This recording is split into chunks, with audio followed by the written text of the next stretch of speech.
welcome to the history of Lithuania.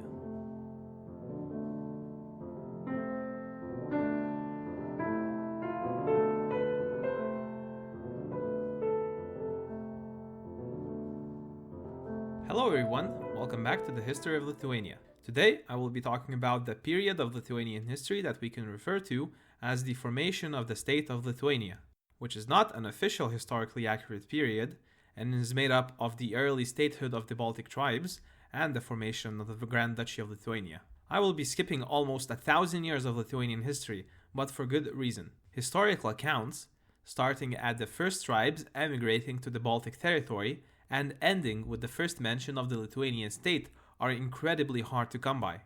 If I was to make an episode based on that time period alone, the episode would be way too short.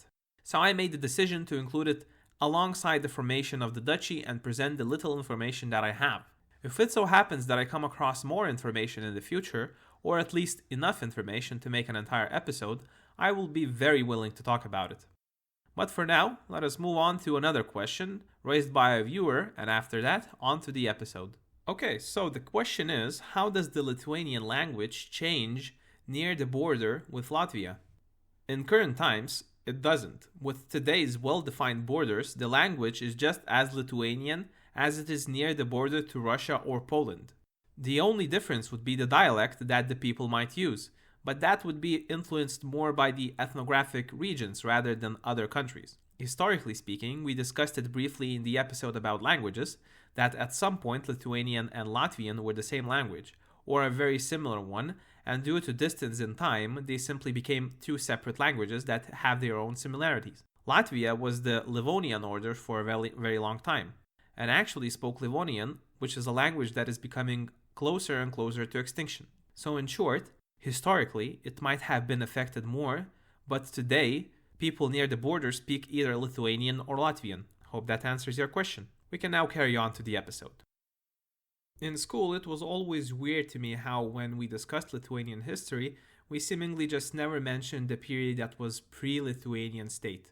We were discussing the Baltic tribes, and then suddenly we jump more than 1,000 years to 1009, when Lithuania is first mentioned. After doing some extensive research, talking to a few historians, I realized why. In fact, the answer might even seem very obvious. The Lithuanian state did not exist before 109, so there's literally nothing to talk about. While it might not be true, it is still the only historic evidence of the first time the word Lithuania was ever used, so prior to that, it's anyone's guess. Lithuanians probably did exist before that, but because they did not have the tradition of keeping records, we simply don't know. Most of the information prior to the modern state of Lithuania are the accounts of foreign nations, linguistics research, and archaeological findings. I would attribute the lack of record keeping to the fact that Lithuanians did not formally adopt Christianity for a very long time. The job of record keeping mostly comes from monasteries in the lower medieval ages, and as we will find out later, Lithuania was not keen on accepting Christianity, even going so far as to becoming a state that was Christianized last in Europe. It is of course a shame that we don't have better accounts on what went on during those 1,000 years, but we have somewhat of an understanding.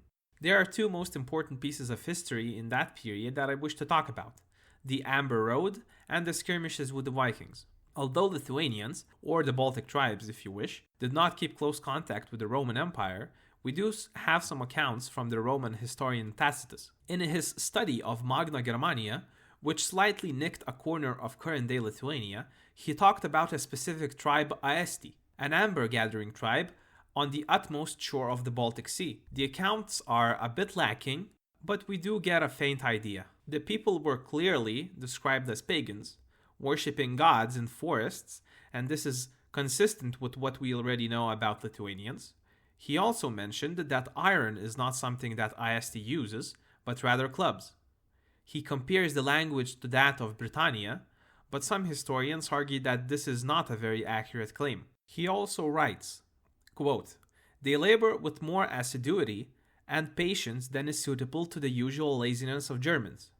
Nay, they even search the deep, and of all the rest are the only people who gather amber. They call it glessum, and find it amongst the shallows and upon the very shore." End quote. He then goes on about how Aesti do not clearly understand how high of value amber is. The word glesum does not really have a meaning in Lithuanian, Latvian, or any other Baltic language, so the account might be accurate or not. Could not confirm. Basically, as it was usual for Romans, the Aesti tribe were just some other barbarians who do not value valuable things. From this very short description, we can confirm a few things. That the Balts had a pagan religion that had something to do with worship in forests.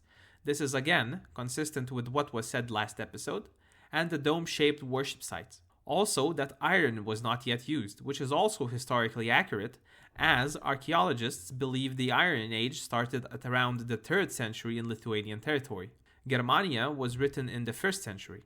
The Amber Road was later mentioned in the 6th century by Cassiodorus, a Roman statesman who wrote a letter addressed to the Aesti regarding further trade. The contents of the letter are not very relevant, but basically he was expressing his gratitude for amber and further addressed the statehood of the tribe, even going so far as sending a gift. From the short letter, we can understand that the Baltic tribes, if not united, were independent from foreign powers. The only reason we know this information is due to the existence of the Amber Road. Thus, I felt the need to actually talk about it.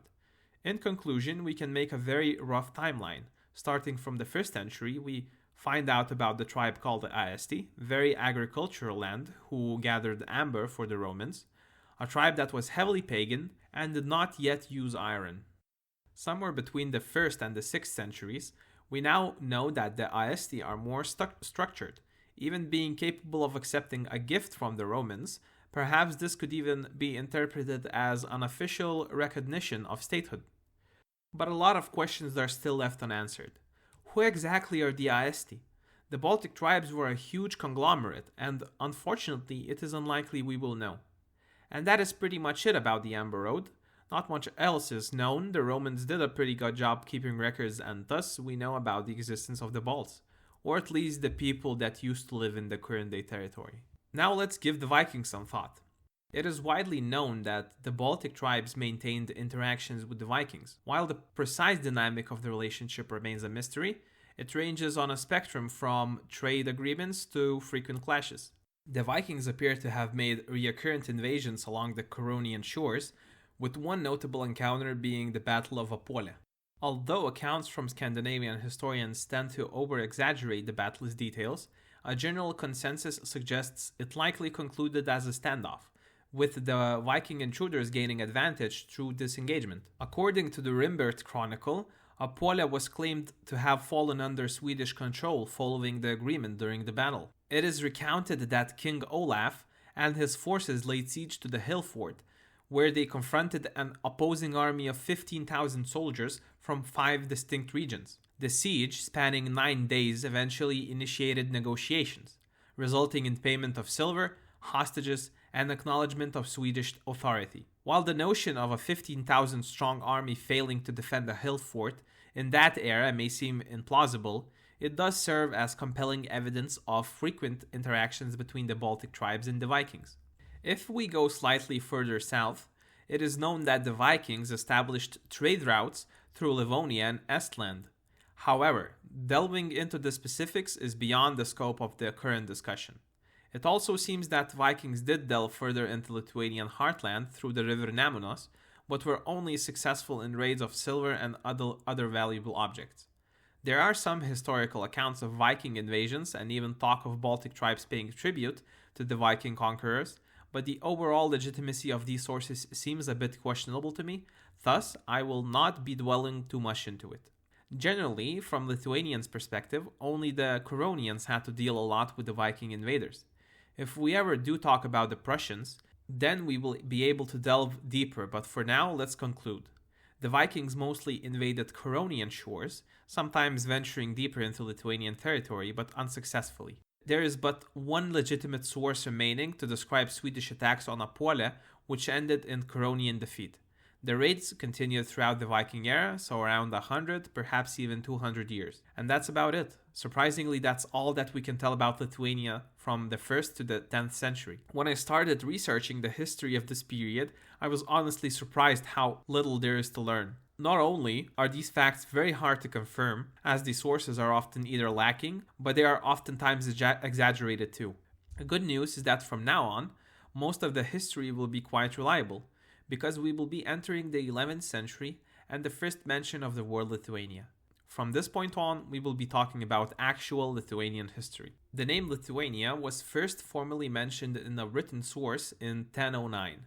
It is located in the short passage of the Annals of Quedlinburg, and it reads, quote, Saint Bruno, an archbishop and monk who was called Boniface, was slain by pagans during the 11th year of the conversion at the Rus and Lithuanian Lithuania border, and along with 18 of his followers entered heaven on March 9th. End quote. So basically, Saint Bruno came to Lithuania to attempt to spread the word of the Lord and was promptly clubbed to death with his followers. And that's how we figured out about the existence of an entire nation. At the time, Lithuania was still a very underdeveloped nation. Raids by the Vikings, tributes to Ruthenians and Kievan Rus. Obviously, this predicament was not sustainable. Something had to be done. Christian influence was also starting to become more and more significant, although quite unsuccessful. The proof being the story mentioned beforehand. During the 11th century, Baltic tribes realized that the only way to be able to defend and or even attack was to consolidate power. A power struggle within the territory began, and various tribal leaders started emerging and disappearing.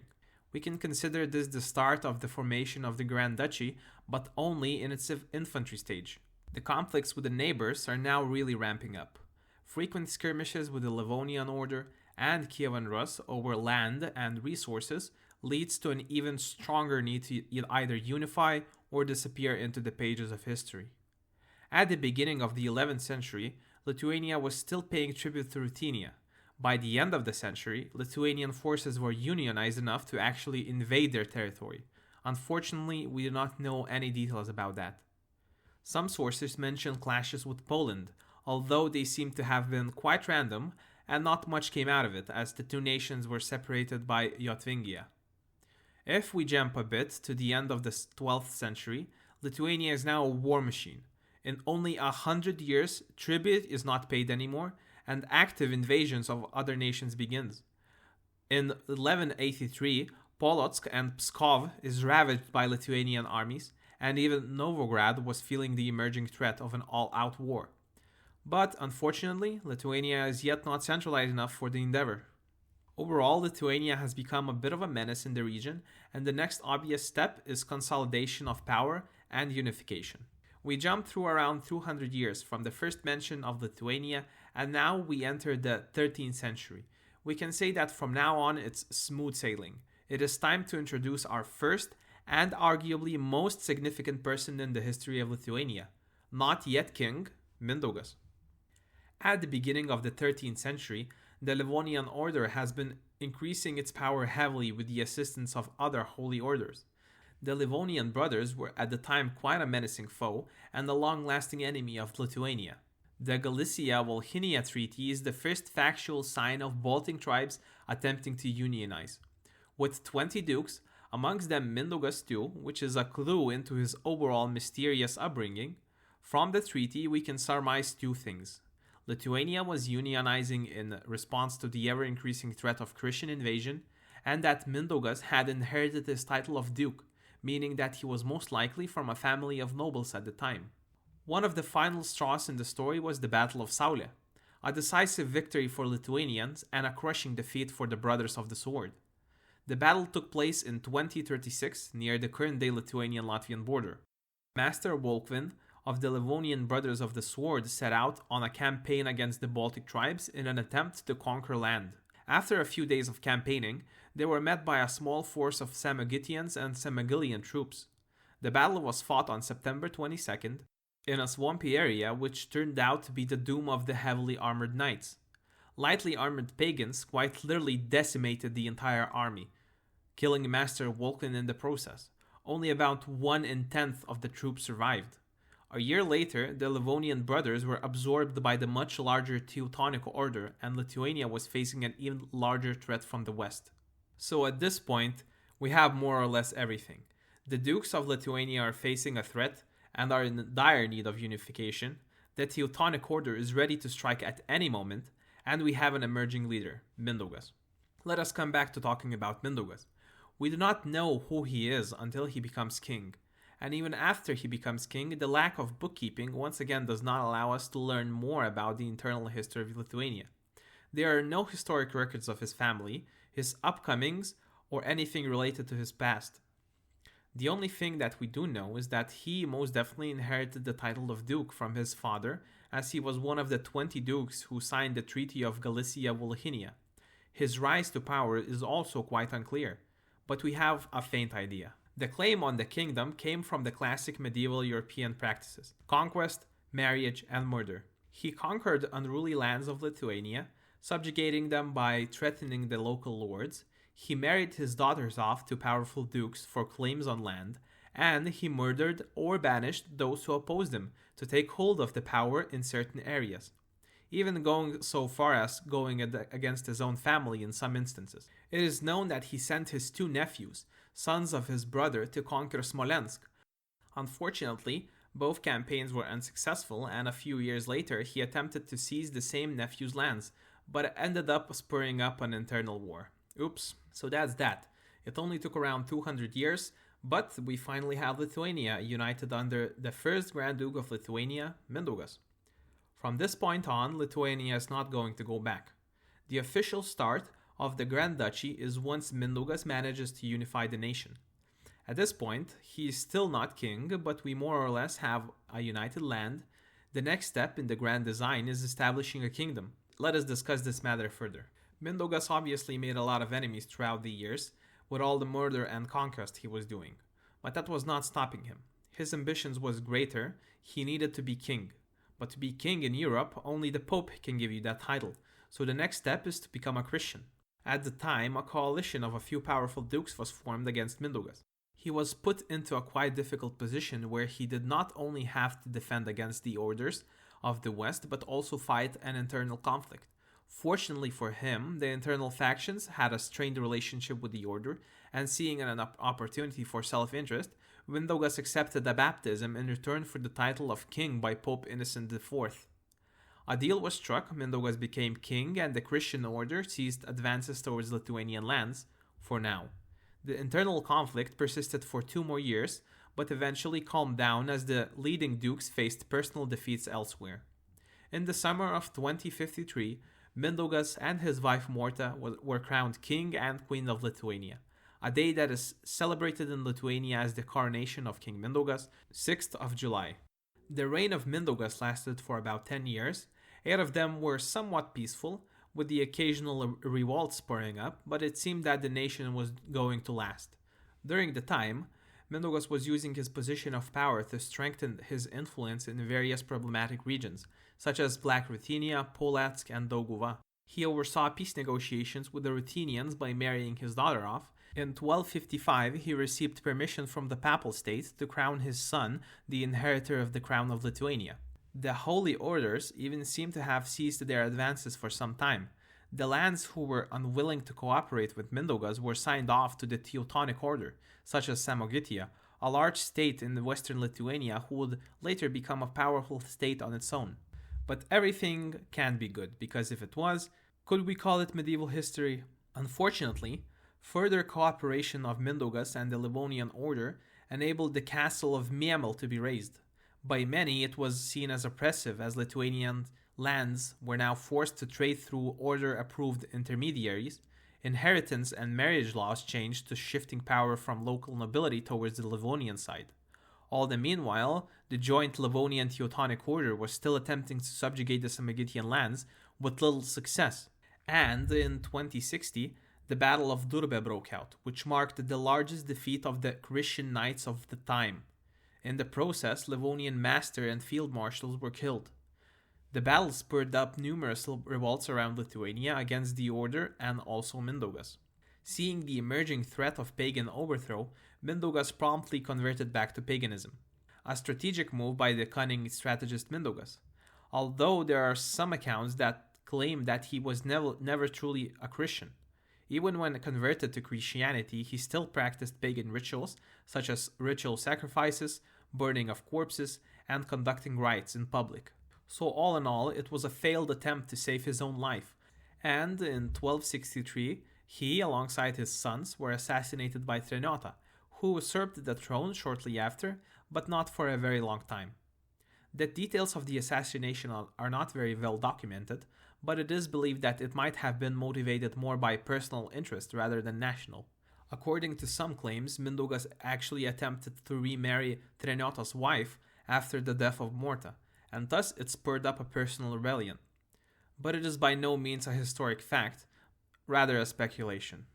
The aftermath of Mindaugas' death was quite a weakened Grand Duchy of Lithuania, now missing a king, and the unfortunate end to the Kingdom of Lithuania for the rest of history.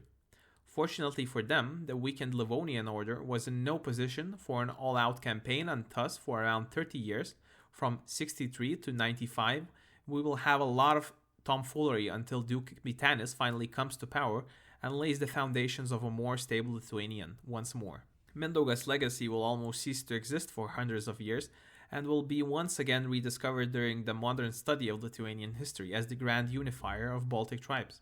Today we commemorate him with statues, money, and even a statehood day where Lithuanians get a day off from work. What else could you wish for?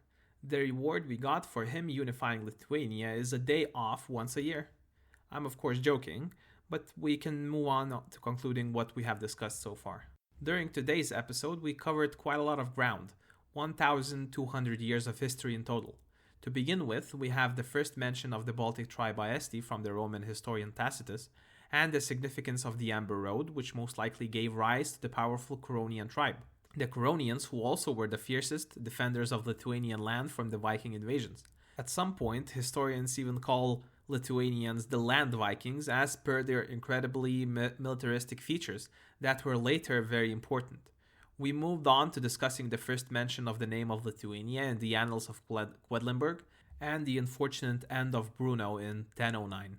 Then we begin the history of a more modern, but not yet unionized Lithuania, and its ever-increasing menacing militaristic presence in the region. It was then united by Mindaugas, a duke with a mysterious upbringing. King Mindaugas managed to not only unify Lithuania, but place himself as the centerpiece of it all, converting to Christianity, then back to paganism, and yet not being able to foresee the end of his dynasty in 1263. The following years are filled with revolts and fighting as the next Grand Duke of Lithuania comes along to attempt to consolidate power, Vytenis, and the one that actually succeeds, Gediminas. Next episode, we will be talking about two very important people, Duke Vytenis and Gediminas. We will also discuss the legend of Vilnius, the historic capital of Lithuania, the tale of the Iron Wolf, and other details of the time. I hope you enjoyed today's episode. As always, don't forget that you can now reach us on Instagram. Again, the handle is History of Lithuania 1009. Now you know why it's 1009.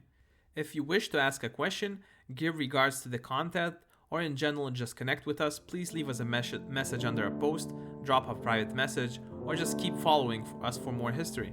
Until next time, Sudie!